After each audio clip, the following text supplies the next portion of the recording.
దయచేసి మీ అందరు కూడా దండం పెట్టి చెప్తున్నా, నా చేతులు జోడించి మీ అందరు కడుపులోకి తలకాయ పెట్టి మరీ చెప్తా ఉన్నాను, జర దయచేసి కొట్లాడదాం, ఎవరు అధైర్యపడకురి.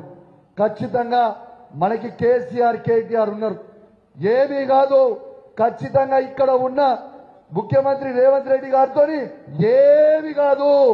కేసీఆర్ కేటీఆర్ గో ఈ ఎంటిక కూడా పీకలేడు, ఎంటిక కూడా పీకలేవు. బిడ్డ నువ్వు అమ్ముడు పోయేటోనివి నాకంటే బాగా మీ అందరికీ తెలుసు. మీరే ఆలోచన చేయండి. మీ పార్లమెంట్ సభ్యుడు ఉండే ఈ 5 సంవత్సరాల కనీసం మీకు ఏనాడన్నా ముఖం చూపించిండా? ఏడాడో ముఖం చూపించిండా? ఒక్కసారి మీరు ఆలోచన చేయండి.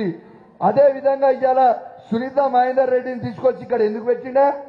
సునీత మహేందర్ రెడ్డికి అసలు మల్కాజిగిరి పార్లమెంట్ ఏమైనా సంబంధమా అంటే బీజేపీతో కుమ్మక్కై ఈడ డమ్మి అయిన సునీత మహేందర్ రెడ్డిని పెట్టి ఈటల రాజేందర్ గెలిపిద్దామని పెట్టినాం.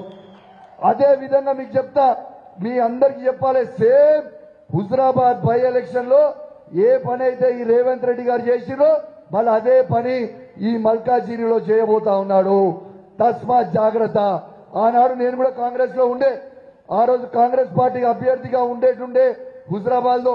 కానీ ఏం చేసిండు? ఇదే ఈటల రాజేందర్ గారి దగ్గర 25 కోట్ల రూపాయలు తీసుకుపోయి అమ్ముడు పోయి కాంగ్రెస్ పార్టీ అధ్యక్షుడిగా ఉండుకుంటూ బీజేపీ అభ్యర్థి గెలుస్తాడని ఆ రోజు చెప్పిండు. ఇవాళ లాభం లేదు రా ఈయనతో ఉంటే అని చెప్పి ఆ రోజు రాజీనామా చేసి ఇవాళ బీఆర్ఎస్ పార్టీలో చేరినాం. ఈరోజు బీఆర్ఎస్ పార్టీలో చేరిన ఆ రోజు. కానీ ఆ రోజు చేయాల్సింది ఏముండే? డమ్మి అయిన కాంగ్రెస్ అభ్యర్థిని బల్మూరు వెంకట్ అనేటైనా పెడితే 2500 ఓట్లు వస్తే ఆ రోజు ఈటల రాజేందర్ బై ఎలక్షన్ లో గెలిచిండు.